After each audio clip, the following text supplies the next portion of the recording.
হরে কৃষ্ণ। সকল মাতাজি এবং প্রভুজিদের চরণে আমার প্রণাম। আমরা পুরুষোত্তম মাসের আজকে দশম দিনে আমরা অধ্যয়ন করব পুরুষোত্তম মাস কি জয়। মঙ্গলাচরণ দিয়ে শুরু করব।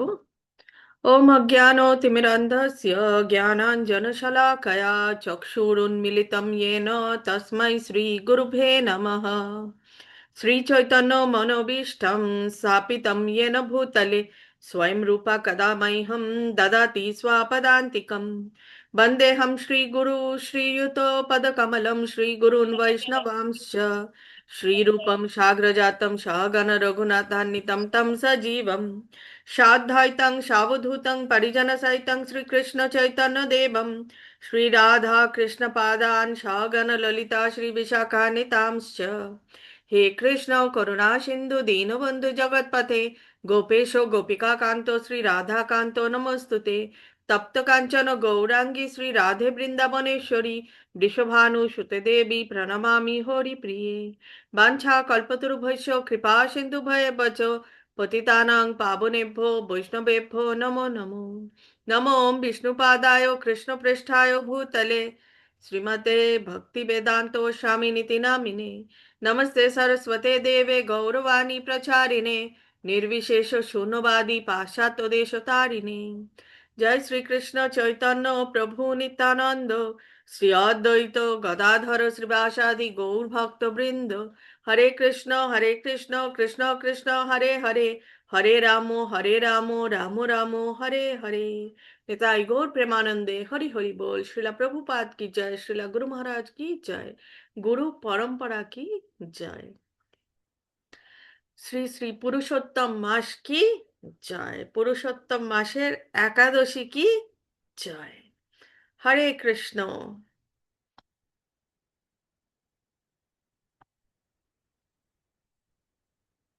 আমরা শুরুতেই আগে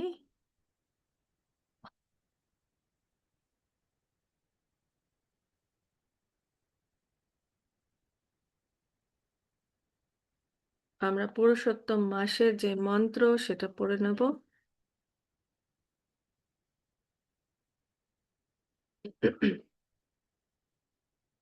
হরে কৃষ্ণ। প্রথমে আমি বলবো, তারপরে আপনারা বলবেন। আমরা 3 বার মন্ত্রটা বলে নেব। গোবর্ধনাধরম বন্দে গোপালম গোপরূপিণম गोवर्धनधरं वन्दे गोपालं गोपालरूपिणम् गोकुलोत्सवमेशानं गोविन्दं गोपिकाप्रियम् गोकुलोत्सवमेषानं गोविन्दं गोपिकाप्रियम् वन्दे नवघनश्यामो द्विभुजं मुरलीधरम् वन्दे नवो घनश्यामो द्विभुजं मुरलीधरम् पीताम्बरधरं देवं शारदं पुरुषोत्तमम् पीताम्बरधरं देवं शरधं पुरुषोत्तमम् गोवर्धनधरं वन्दे गोपालं गोपरूपिणम् गोवर्धनधरं वन्दे गोपालं गोपालरूपिणम् गोकुलोत्सवमेशानं गोविन्दं गोपिकाप्रियम् गोकुलोत्सवमेषानं गोविन्दं गोपिकाप्रियम् वन्दे नवघनश्यामो द्विभुजं मुरलीधरम् वन्दे नवो घनश्यामो द्विभुजं मुरलीधरम् पीताम्बरधरं देवं शारदं पुरुषोत्तमम् पीताम्बरधरं देवं शरधं पुरुषोत्तमम् गोवर्धनधरं वन्दे गोपालं गोपरूपिणम् गोवर्धनधरं वन्दे गोपालं गोपालरूपिणम् गोकुलोत्सवमेशानं गोविन्दं गोपिकाप्रियम् गोकुलोत्सवमेषाणां गोविन्दं गोपिकाप्रियम् वन्दे नवघनश्यामो द्विभुजं मुरलीधरम् वन्दे नवघनश्यामो द्विभुजं मुरलीधरम् पीताम्बरधरं देवं शाराधं पुरुषोत्तमम् पीताम्बरधरं देवं शरदं पुरुषोत्तमम्। हरे कृष्ण।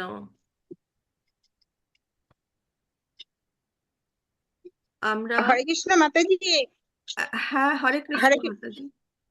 বলছি মাতাজি, একদিন ওই চৌরাগ্র গণ্য পুরুষাষ্টকমটা একদিন একটু করবেন, ওটা খুব ভালো লাগে শুনতে। ঠিক আছে, নিশ্চয়ই করব, নিশ্চয়ই করব।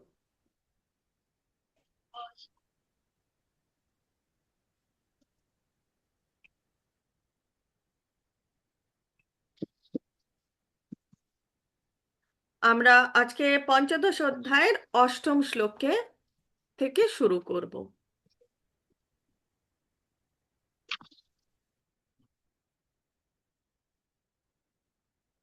ওম নমো ভগবতে বাসুদেবায়, ওম নমো ভগবতে বাসুদেবায়, ওম নমো ভগবতে বাসুদেবায়। পঞ্চদশ অধ্যায়ের অষ্টম শ্লোক। শরীরম যদপ্নোতি যচ্চাপ্যুক্তাম যচ্চাপ উক্রামতীশ্বরঃ গৃহীত্বাৈতানি সংয়াতি বায়ুর্গন্ধম ইভাশয়ত। অনুবাদে বলা হয়েছে, বায়ু যেমন ফুলের গন্ধ নিয়ে অন্যত্র গমন করে, তেমনি এই জড় জগতে দেহের ঈশ্বর জীব এক শরীর থেকে অন্য শরীরে তার জীবনের বিভিন্ন ধারণাগুলি নিয়ে যায়।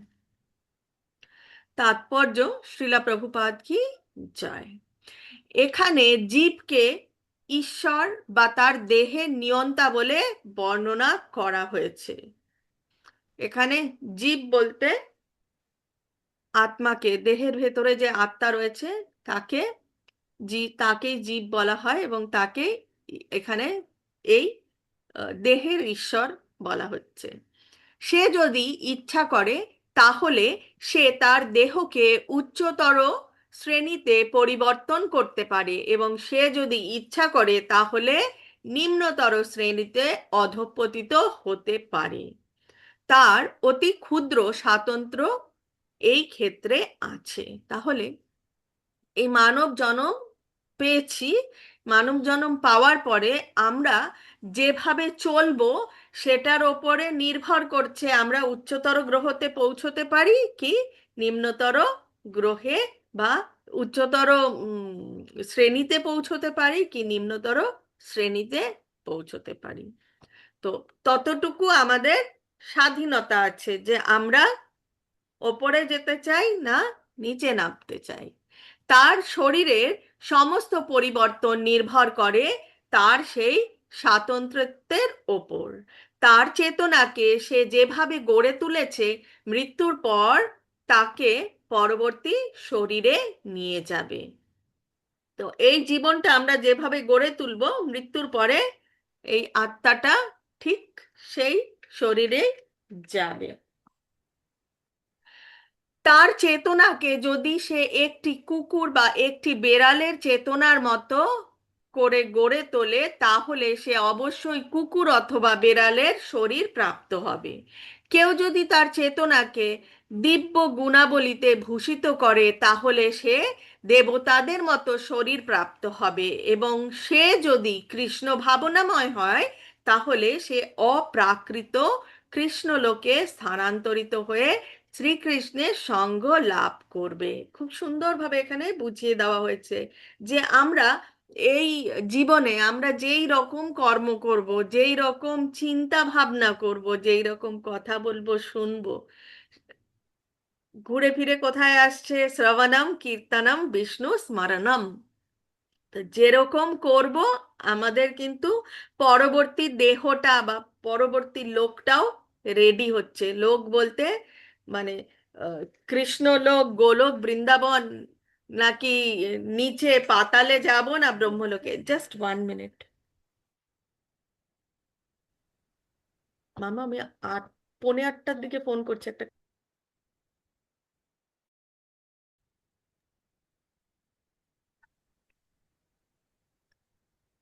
তো আমরা এই এই জীবনে যেই রকম কর্ম করব, ঠিক সেই জায়গার এবং সেই দেহটা আমাদের জন্য তৈরি হচ্ছে। আমাদের একটা একটা কর্মের উপর ভিত্তি করে সেই জায়গা এবং সেই দেহটা তৈরি হচ্ছে।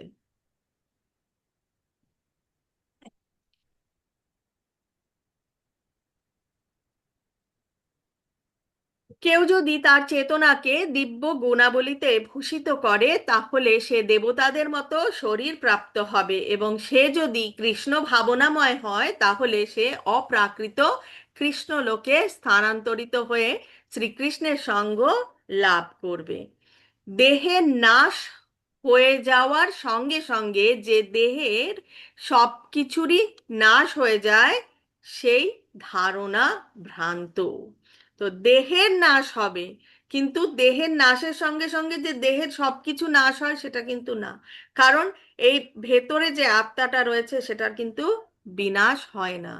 জীবাত্মা এক দেহ থেকে অন্য দেহে দেহান্তরিত হচ্ছে, এবং তার বর্তমান শরীরও আহ, ও বর্তমান কার্যকলাপ তার পরবর্তী শরীরে পটভূমি।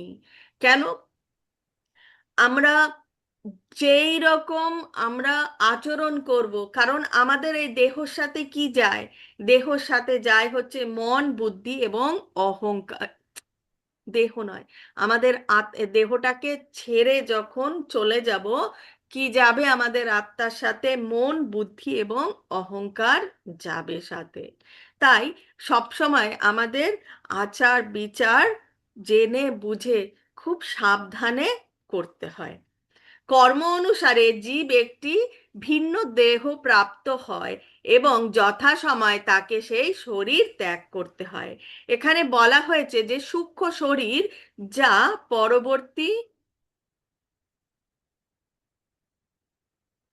পরবর্তী শরীরের ধারণা বহন করে, তা পরবর্তী জীবনে অন্য একটি শরীরে বিকাশিত হয়। এক দেহ থেকে অন্য দেহে দেহান্তরিত হবার এই পন্থা এবং দেহের সংগ্রামকে বলা হয় খর্ষতি বা জীবন সংগ্রাম। নবম শ্লোকে যাব। নবম শ্লোকে বলা হচ্ছে, শ্রোত্রম চক্ষুঃস্পর্শনম চ রসানম গৃহণম গৃহণম এব চ अधिष्ठाय मनश्चायं विषयान् उपासेवते। এই জীব চক্ষু, কর্ণ, ত্বক, জিহ্বা, নাসিকা ও মনকে আশ্রয় করে ইন্দ্রিয়ের বিষয়সমূহ উপভোগ করে। তাৎপর্যে বলা হয়েছে যে পক্ষান্তরে বলা যায়, জীব যদি তার চেতনাকে কুকুর বেড়ালের প্রবৃত্তির দ্বারা কলুষিত করে তোলে, তাহলে পরবর্তী জীবনে সে কুকুর বা বেড়ালের মতো শরীর প্রাপ্ত হয়ে তাদের মতো দেহসুখ ভোগ করবে। চেতনা মূলত জলের মতো নির্মল, কিন্তু জলের সঙ্গে যদি কোনো রং মেশানো হয়, তাহলে জল রঙিন হয়ে যায়। অনুরূপভাবে চেতনা নির্মল, কেননা আত্মা পবিত্র। কিন্তু জড় প্রকৃতির গুণের সংস্রবে আসার ফলে চেতনা কলুষিত হয়ে পড়ে। প্রকৃত চেতনা হচ্ছে কৃষ্ণ চেতনা।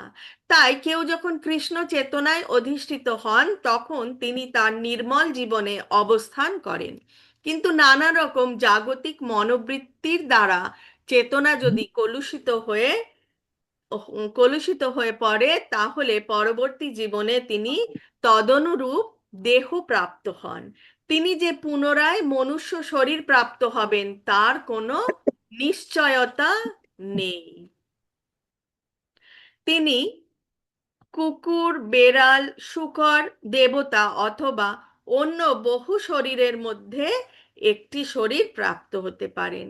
এই রকম 84 লক্ষ বিভিন্ন প্রকার প্রজাতির শরীর রয়েছে। তো এখানে আমাদেরকে বারংবার ভগবান কি বলছেন, আমরা এই এই যে জন্মটা পেয়েছি, এই জন্মে আমরা যেই রকম আচার বিচার ব্যবহার, যেই রকম কথা শুনবো, যেই রকম কথা বলবো, যেই রকম চিন্তা করব, সেটার ভিত্তিতেই কিন্তু আমাদের পরবর্তী দেহ আস্তে আস্তে আস্তে আস্তে রেডি হচ্ছে, এবং পরবর্তী লোকও রেডি হচ্ছে যে আমরা কোন জায়গায় গিয়ে পৌঁছবো। অতএব আমরা অনেকেই আমরা যতদিন না ভক্তির পথে এসছি, যতদিন না ভগবানের কথা শুনেছি, তখন আমরা কি ভাবতাম? তখন আমাদের চিন্তা ভাবনাটাই আলাদা রকম ছিল। তখন কিন্তু সেই মায়াবাদীদের মতনই মনে হতো, এই জীবনটা পেয়েছি, মানুষ হয়েছি, আনন্দ করতে হবে, সব সময় আনন্দে থাকতে হবে। হ্যাঁ, নিশ্চয়ই আনন্দে থাকবো। আমরা ভগবান শ্রীকৃষ্ণকে নিয়ে আনন্দিত হয়ে থাকবো, কিন্তু ভগবানকে বাদ দিয়ে যদি আমরা আনন্দ উপভোগ করার চেষ্টা করি, তাহলে কি হবে? যে যেই রকম আচরণ করছে সে কিন্তু সেখানে গিয়েই পৌঁছবে। আমরা খুব মানে খুব প্রচলিত যেটা, হ্যাঁ, কারোর কর্মক্ষেত্রে প্রমোশন হয়েছে পার্টি, কারোর জন্মদিন পার্টি, কারোর কোনো বার্ষিকী তাতে পার্টি, কারোর কেউ কোনো নতুন কিছু করছে পার্টি, এবং সেই পার্টিতে কি রয়েছে? তমগুণের যত রকম অভ্যাস রয়েছে সেইগুলোই শুধু তারা সেই রকম আচরণই করে থাকে। কিন্তু একটা ভালো কিছু হয়েছে সেই ভাবে, হ্যাঁ, হয়তো যাচ্ছে ভগবানের কাছে, যাচ্ছে আজকে যাব অথবা কালকে যাব অথবা আম, রোববার গিয়ে পুজো দিয়ে আসবো, এরকম চিন্তা ভাবনাও করে। বা ভগবানের পুজোর আয়োজনটা একটু অল্পর মধ্যে সেরে দিয়ে পার্টিটা বিশাল বড় করে করলো। সেটা আসলেই করা উচিত নয়। হ্যাঁ, নিশ্চয়ই পার্টি করব। কিসের পার্টি? ভগবানের প্রসাদের পার্টি করতে হবে আমাদেরকে, ঠিক আছে? সবাইকে ডেকে নিয়ে একটু ভগবানের কথা শুনবো, ভগবানের গান করব, ভগবানকে ভোগ নিবেদন করব, এবং তারপরে সেই প্রসাদ বিতরণ করব। এবং সেই প্রসাদ যদি বিতরণ আপনার মানে এই যে কোনো রকম উৎসবে আপনারা যদি আম, আরো মানে আপনাদের গৃহে 4 জন 5 জন 10 জন যতজন আপনাদের সামর্থ্য মতো ডেকে একটু ভগবানের গান কীর্তন করে, নাম শুনিয়ে, ভগবানের নাম রূপ গুণ লীলার কথা যেখানে একটু আলোচনা হবে, ভগবানকে ভোগ নিবেদন করে সেই প্রসাদ যদি বিতরণ করতে পারেন, তাহলে আপনি যে প্রসাদ বিতরণ করছেন সেটাতেও আপনার পুণ্য, এবং যাদেরকে প্রসাদ দিচ্ছেন তারা সেই যে প্রসাদটা গ্রহণ করছে তাদেরও পুণ্য অর্জন হবে। তো আমাদের কিন্তু সেই সেই চিন্তা ভাবনা নিয়েই এগোতে হবে। যাই করি না কেন আমাদের দেখতে হবে আমি কটা মানুষকে প্রসাদ দিতে পারলাম। কারণ আমরা দেখেছি যে শ্রীলা প্রভুপাদও কি বলেছেন, বলেছেন প্রসাদ গ্রহণ, আমরা ভগবানের কথা যখন শোনাচ্ছি কাউকে, তখন সে হয়তো বসে আছে, ভগবানের কথা যেখানে হচ্ছে সে বসে আছে, কিন্তু তার মনটা অন্যদিকে চলে গেছে, হয়তো এক কান দিয়ে বা শুনছে আর এক কান দিয়ে শুনছেই না, হয়তো বা সে ঘুমিয়ে পড়ছে। তো কথাটা শোনানোর চেষ্টা করা হচ্ছে, কথা সে নিতে পারছে না, ঠিক আছে? সে নিতে পারছে না, কিন্তু মানে সেটা কি হচ্ছে, ট্যানজেন্ট হয়ে এদিক ওদিক সেই দিক, মানে তার অ্যান্টেনায় ধরতে, তার আত্মা যে রয়েছে ভেতরে শোনার চেষ্টা করছে, কিন্তু তার শরীরের অ্যান্টেনা ধরতে পারছে না ভগবানের কথা। অনেক সময় দেখা যায় ঘুমিয়েই পড়ছে। হ্যাঁ, দেখা যায় অনেক সময় বলা হয় কি শুনেছিলেন? আপনি তো কৃষ্ণ কথায় গেছিলেন, কি কি তখন বলছে কি যেন বলেছিল মনে রাখতে পারছি না, সে শোনেনি, ঠিক আছে? তো শোনেনি, ঠিক আছে, ঠিক আছে, কারণ এই কলি যুগে, হ্যাঁ, আমরা তো সবাই শূদ্রের মতন জন্মগ্রহণ করেছি, নাও শুনতে পারে, কিন্তু সে যে যোগদান করেছে, সে নিজেকে রাজি করিয়েছে যেতে হবে, কিন্তু মায়াদেবীর যে গুণগুলো রয়েছে সেই গুণ অনুযায়ী হয়তো তিনি ঘুমিয়ে পড়ছেন, হয়তো তিনি তার মন চিন্তাধারা অন্য কোথাও চলে গেছে। কিন্তু যখন পুজোর পরে যখন প্রসাদটা দেওয়া হবে, ঠিক আছে, ওই যে কথা শোনার পরে যে আহ, মনের মধ্যে অনেক রকম অনেক চেঞ্জেস হয়, অনেক কিছু আমরা চিন্তা ভাবনা আমাদের মানে আমাদের দৃষ্টিভঙ্গি পাল্টে যায় যদি আমরা শুনতে পারি মন দিয়ে। তো ঠিক সেই রকম কেউ যদি প্রসাদ গ্রহণ করে না, তাহলে সেই প্রসাদ গ্রহণ করার পরে কি হয়, প্রসাদটা তো আর মুখে দিয়ে বাইরে ফেলে দিচ্ছে না, সে তো নিজের শরীরের ভেতরই নিয়ে নিচ্ছে। অতএব প্রসাদ গ্রহণ করলেও কিন্তু তার চেতনা শক্তিতে কোনো না কোনো একটু হলেও প্রভাব পড়বে, এবং তার যেরকম তার চেঞ্জ হবে সে প্রসাদ গ্রহণ করছে বলে। হ্যাঁ, তার মধ্যে ভগবানের একটু একটু হলেও ছোঁয়া আসবে আস্তে আস্তে, এবং আপনি প্রসাদ বিতরণ করছেন দেখে সেটাও কিন্তু আপনার জন্য খুব শ্রেয়স্কর। আমরা দশম শ্লোকে চলে যাব। उत्क्रामन्तं स्थितं भापि भुञ्जनं वा गुणान्वितं विमूढानानुपश्यन्ति पश्यन्ति ज्ञानचक्षुषः। মূঢ় লোকেরা দেখতে পায় না কিভাবে জীব দেহ ত্যাগ করে অথবা প্রকৃতির গুণের দ্বারা প্রভাবিত হয়ে কিভাবে তার পরবর্তী শরীরে সে উপভোগ করে, কিন্তু জ্ঞান চক্ষু বিশিষ্ট ব্যক্তিগণ সমস্ত বিষয় দেখতে পান। এটা কি সত্যিকারের উম, দেখতে পাওয়া যে কিভাবে দেহ ত্যাগ করছে না, সত্যিকারের সেই রকম দেখতে পাওয়া না। সে এই এই যে জ্ঞান চক্ষু বিশিষ্ট ব্যক্তিগণ, কিসের জ্ঞান? ভগবানের জ্ঞান। ঠিক আছে, তো তারা একটা মানুষের কথা বলার ভঙ্গি, একটা মানুষের জীবনে চলাফেরার ভঙ্গিতে বুঝতে পারে। সেই কথাটাই এখানে বলা হয়েছে। জ্ঞান চক্ষুষা কথাটি অত্যন্ত তাৎপর্যপূর্ণ। জ্ঞান বিনা কেউই বুঝতে পারে না কিভাবে জীব তার বর্তমান শরীরটি ত্যাগ করে এবং পরবর্তী জীবনে সে কি রকম শরীর ধারণ করে। কি করে বুঝতে পারবে? সে যেরকম আচরণ করবে তার ওপরেই কিন্তু তার পরবর্তী শরীর রেডি হচ্ছে। তো যার জন্য যাদের জ্ঞান রয়েছে তারা ঠিক বুঝতে পারবে যে তাদের, যারা এই দেহটা ত্যাগ করছে তারা পরবর্তীতে কিরকম শরীরে অবস্থান করবে। এই তত্ত্বসমূহ উপলব্ধি করবার জন্য গভীর জ্ঞানের প্রয়োজন বা সদ্গুরুর মুখারবৃন্দ থেকে ভগবদ্গীতা ও তদ অনুরূপ শাস্ত্র শ্রবণ করার মাধ্যমে লাভ করা যায়। এই সমস্ত তত্ত্বজ্ঞান উপলব্ধি করার শিক্ষা যিনি লাভ করেছেন তিনি অত্যন্ত ভাগ্যবান। সত্যি, ভাগ্য না হলে গুরুর মতন গুরু কিন্তু পাওয়া যায় না, এবং গুরু কখন কিভাবে পাবো সেটাও কিন্তু ভাগ্যের ওপরই ডিপেন্ড করছে। প্রতিটি জীবই কোনো বিশেষ অবস্থায় তার শরীর ত্যাগ করছে, কোনো বিশেষ অবস্থায় সে জীবন ধারণ করছে, এবং জড়া প্রকৃতির মোহে আচ্ছন্ন হয়ে সে বিশেষ অবস্থায় ইন্দ্রিয় সুখ ভোগ করার চেষ্টা করছে, এবং পরিণামে সে নানা রকম সুখ ও দুঃখ ভোগ করছে। যারা অনন্তকাল ধরে কাম ও বাসনার দ্বারা মোহিত হয়ে আছে, তারা কেন এক বিশেষ দেহে অবস্থান করছে, এবং কেনই বা সেই দেহ ত্যাগ করে অন্য দেহে দেহান্তরিত হচ্ছে, তা উপলব্ধি করার সমস্ত শক্তি হারিয়ে ফেলে।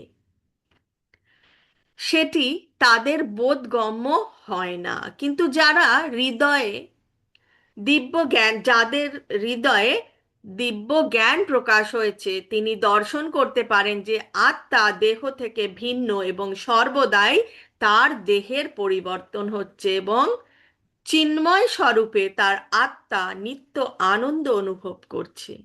এই জ্ঞান যিনি প্রাপ্ত হয়েছেন তিনি বুঝতে পারেন কিভাবে বদ্ধ জীব এই জড়া জগতে দুর্দশা ভোগ করছে। তাহলে যিনি জ্ঞানী, যিনি জ্ঞান প্রাপ্ত হয়েছেন, একমাত্র তিনিই বুঝতে পারেন যে বদ্ধ জীব কেন এই দুর্দশা ভোগ করছে। সুতরাং কৃষ্ণ ভাবনায় উন্নতি সাধনের ফলে যাদের চেতনা খুব উন্নত হয়েছে, তারা জনসাধারণকে এই জ্ঞান দান করবার জন্য যথাসাধ্য চেষ্টা করেন। কারণ বদ্ধ জীবের দুর্দশাগ্রস্ত অবস্থা দেখে তারা মর্মাহত হন। বদ্ধ জীবের অবস্থা অত্যন্ত ক্লেশদায়ক। তাই তাদের কর্তব্য হচ্ছে এই বদ্ধ অবস্থা অতিক্রম করে কৃষ্ণ চেতনা লাভ করা এবং জড় জগতের বন্ধন থেকে নিজেদের মুক্ত করে অপ্রাকৃত জগতে প্রত্যাবর্তন করা। কি সুন্দর বলছে, বদ্ধ জীবের অবস্থা অত্যন্ত ক্লেশদায়ক। সত্যি তো, প্রচন্ড প্রচন্ড রকম ক্লেশ চারিদিকে। এবং আমরা রোজ ঘুম থেকে উঠে যদি ভগবানের নাম না করি, তাহলে কি হবে? সেই যে যুদ্ধটা শুরু হবে সকালে ঘুম থেকে উঠে, সেই যুদ্ধ নেভার এন্ডিং, একটার পর একটা, একটার পর একটা, শেষই হয় না। কাজ শেষই হয় না, একটার পর একটা। তাই মনে করতে থাকি যে ভাবলাম যে একটু এটা সেরে নেওয়ার পরে আমি ভগবানকে মনে করব, শেষই আর হচ্ছে না। তাই কোনো কিছু শেষ করার পরে ভগবানকে মনে করার দরকার নেই। যখন যেটা করছি সেটা করতে করতেই আমাদের ভগবানকে স্মরণ করতে হবে, ভগবানের কীর্তন করতে হবে। তো আমাদের সর্বক্ষণ কি করতে হবে? শ্রবণম কীর্তনম বিষ্ণু স্মরণম। এই তিনটে জিনিস যদি আমরা করতে থাকি বা করতে পারি বা বুঝে নিতে পারি, তাহলেই হবে। আলাদা করে আর কিছু করার দরকার নেই। বাকি যেটা করার, সেটা উনি করিয়ে নেবে আমার দ্বারা। আমি যদি সর্বক্ষণ শ্রবণম কীর্তনম স্মরণম করতে থাকি, তাহলে আমার এই জীবনে ভক্তির পথে যা যা করার আছে, এই তিনটে করতে করতে উনি আমার দ্বারা করিয়ে নেবেন। একাদশ শ্লোকে यतन्तो योगिनश्चैनं पश्यन्त्यात्मानि अवस्थितं यतन्तोऽप्यकृतात्मानो नैनं पश्यन्ति चेतसः। আত্মজ্ঞানে অধিষ্ঠিত যত্নশীল যোগীগণ এই তত্ত্ব দর্শন করতে পারেন। কোন তত্ত্ব? আমরা একটু আগে যে এর আগের শ্লোকে যেটা দেখলাম, যে দেহ কিভাবে ত্যাগ করছেন এবং দেহ ত্যাগের পরে কোন দেহতে বা কোন জায়গায় সে অবস্থিত হচ্ছেন। কিন্তু আত্মতত্ত্ব জ্ঞান রহিত অবিবেকীগণ যত্নপরায়ণ হয়েও এই তত্ত্ব অবগত হয় না। তো যারা এই আত্মতত্ত্ব জ্ঞান লাভ করেছে তারাই বুঝতে পারে। অন্য অন্য জ্ঞান লাভ করেছে, জাগতিক জ্ঞান লাভ করেছে, জাগতিক সার্টিফিকেট রয়েছে, কিন্তু আত্মতত্ত্ব জ্ঞান নেই, সে কিন্তু এই তত্ত্ব, কৃষ্ণ তত্ত্ব, ভগবানের তত্ত্ব কিছুই বুঝবে না। তাৎপর্যে বলা হয়েছে আত্মজ্ঞান লাভের প্রয়াসী বহু সাধক আছেন, কিন্তু যে আত্মজ্ঞান লাভ করেনি সে জীব দেহে সমস্ত কিছুর পরিবর্তন কিভাবে হচ্ছে সে দেখতে পায় না। এই সূত্রে যোগিনঃ কথাটি তাৎপর্যপূর্ণ। আধুনিক যুগে তথাকথিত অনেক যোগী আছে এবং তথাকথিত বহু যোগাশ্রমও আছে, কিন্তু আত্মতত্ত্ব জ্ঞানের ব্যাপারে তারা বাস্তবিকই অন্ধ। তারা কেবল এক ধরনের শরীর চর্চা প্রণালী সংক্রান্ত ব্যায়ামের অভ্যস্ত এবং দেহে দেহ যদি সুস্থ সুন্দর থাকে, তাহলেই তারা সন্তুষ্ট। এছাড়া আর অন্য কোনো তথ্য তাদের জানা নেই। এখানে সাধারণ আজকালকার দিনে আমরা যে যোগার কথা বলা হয়, যে কোথায় যাচ্ছেন, আমি যোগা করতে যাচ্ছি, মানে যোগ ব্যায়াম করতে যাচ্ছি। সেই যোগ ব্যায়ামটা কেন যাচ্ছে? ডেলি সংকল্প নিয়ে নিয়েছে যে ডেলি আমি সকাল 5টা থেকে 6টা অবধি যোগ অভ্যাস করব। কিন্তু সেই যোগ অভ্যাস কিসের জন্য? সেখানে সেই যোগে কিন্তু ভগবান নেই, কোথাও ভগবান কোথাও যুক্ত হচ্ছে না, বা সেই যোগের দ্বারা ভগবানের সাথে আমরা যুক্ত হতে পারছি না। সেটা শুধুমাত্র শরীরকে সুস্থ এবং সবল রাখার জন্য সেই যোগের কথা কিন্তু এখানে বলা হচ্ছে না। এবং তারা শুধু সেই শরীরের জন্যই যোগ করে, এবং তাদের কাছে ভগবানের কোনো তত্ত্ব তাদের কাছে খোলে না। ভগবান নিজে কিসের দ্বারা নিজেকে আবৃত করে রাখে? যোগ মায়ার দ্বারা আবৃত করে থাকে। অতএব ভগবানের তারা কাছেও আসতে পারে না, কারণ চর্চাই করে না। তো চর্চা করতে হবে তো ভগবানের কথা, নাম রূপ গুণ লীলা। যদিও তারা তথাকথিত যোগ পন্থায় প্রচেষ্টা করেছে, কিন্তু তারা তত্ত্বজ্ঞানী নয়। এই ধরনের লোকেরা আত্মার দেহান্তর সম্বন্ধে কিছুই বুঝতে পারে না। যারা যথার্থ যোগপন্থা অনুসরণ করেছেন তারাই কেবল আত্মা, জগৎ ও পরমেশ্বর ভগবানকে উপলব্ধি করতে পেরেছেন। পক্ষান্তরে বলা হয় যে কৃষ্ণ ভাবনায় শুদ্ধ ভগবত ভক্তিতে নিযুক্ত ভক্তিযোগী কেবল উপলব্ধি করতে পারেন কিভাবে সবকিছু ঘটছে। আমি এটার ব্যাপারে বলবো না, এটার ব্যাপারে আপনারাই আমাকে বলবেন। আপনারা বিগত 2 মাস ধরে ক্লাস করছেন তো। এপ্রিলের 6 তারিখ থেকে, এপ্রিলের 6 তারিখ, মে মাসের 6 তারিখ, বা মে মাসের লাস্ট হতে চলেছে। তো আপনারা অলমোস্ট 2 মাস ধরে ক্লাস করছেন। তো এই ব্যাপারটা আপনারাই বলতে পারবেন। পক্ষান্তরে বলা যায়, যেখানে বলছে কৃষ্ণ ভাবনায় শুদ্ধ ভগবত ভক্তিতে নিযুক্ত ভক্তি যোগী কেবল উপলব্ধি করতে পারেন কিভাবে সবকিছু ঘটছে আমাদের চারিপাশে, কিভাবে সবকিছু ঘটছে, সেটা আপনারা একে একে আমাকে আজকে জানাবেন। তো আমাদের ক্লাস আজকে এই অবধি। আমি এখানেই ক্লাস রাখবো। হরে কৃষ্ণ।